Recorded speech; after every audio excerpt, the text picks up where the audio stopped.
هنر شهر و ده باید که یکسان گل کند. میزبان از فیض مهمان گل کند. وقتی نه که تاجیکستان گل کند.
آرزویم تاجیکستان، سری سبز است تو جویم تاجیکستان.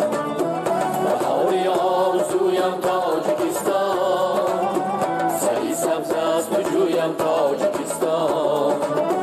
گلی اقبالم از خاکی تو رویت، سازی سرخ رویم تاجیکستان.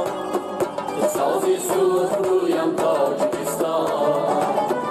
عزیزی بحر من با خاک و آبت، با آبی شیشه رنگ و نخرت آبت.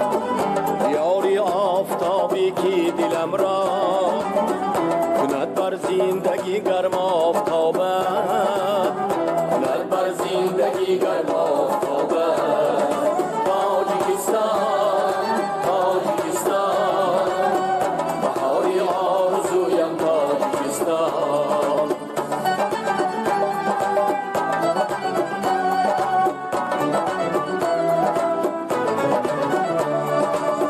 بلندی از بزرگانت نشان است، بنامت در جهان بامی جهان است. و مثل صبح شامی تو باشد، امیدم پرچمی بامی تو باشد.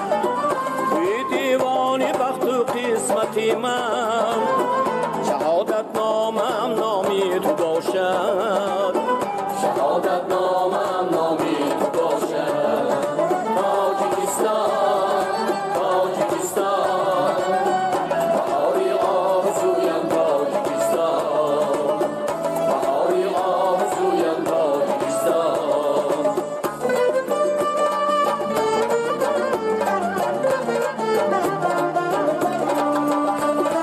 کشوری من کشوری گنج آفرین گردیده است. کشوری من کشوری گنج آفرین گردیده است. بهترین یک کشوری روی زمین گردیده است.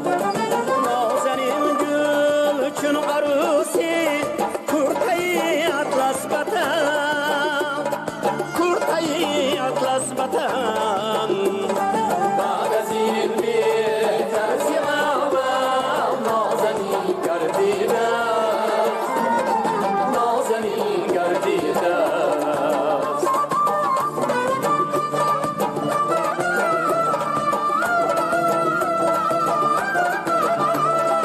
این وطن از جان پرستیده اجدادان ما، هر سر بر جد و بابش جانشین گردیده است. آنقدر با هم اتفاق و متحد گردیده است. زندگی زین یک تنی چون